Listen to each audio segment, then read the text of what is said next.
গরমের এমন একটা অবস্থা পড়ছে দেশের ভিতরে, সারা দেশব্যাপী। রাত্রেও যেরকম, দিনেও ওই রকম। রাত্রে তো কোনো মতন কুলান যায় না, দিনে যায় একটু। রাইতে এত গরম যে কারেন্ট থাকে না, গরমে কোনোভাবে কুলান যায় না। আর দিনের বেলা তো কাপড় তো দূরস্থান, যে শরীরে এমন তাপমাত্রা, শরীরে ছোঁয়া বেড়ে লেগে কোনোভাবে কুলান যায় না। বাতাস এরকম গরম, আগুনের মতো খোলা মতোছে। দেশের অবস্থা খুব এরকম, আবহাওয়ার অবস্থা খারাপ। তো আমরা আল্লাহ পাকের কাছে আজই জানাই যে শান্তিতে ঠান্ডা দেয়, বৃষ্টি তো নাইকেই। বৃষ্টি হয় সাধারণ মানুষ কোনো ভাই কুলার হইতেছে না।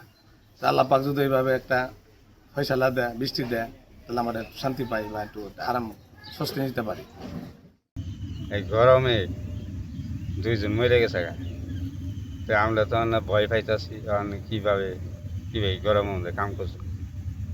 যে গরমের মধ্যে মরে গেছে গা, তো আমরা ভয় পাইতেছি। অন্ত এটা আল্লাহ ছাড়া তো আমার উপায় নাই। অন্ত কিভাবে কি করুন।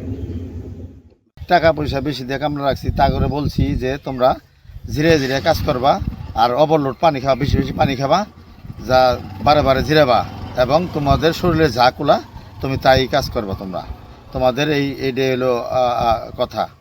তোমরা শরীর খারাপ লাগলে, অসন্ন লাগলে তোমরা গাছতলে যায় বসে বসে জিরাবা।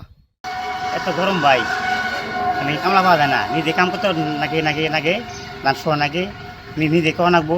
এখন তো ফুলে তো অসুস্থ হয়, গরমে মরে গেছে, ওই আস্তে আস্তে কাম করতে পারছি।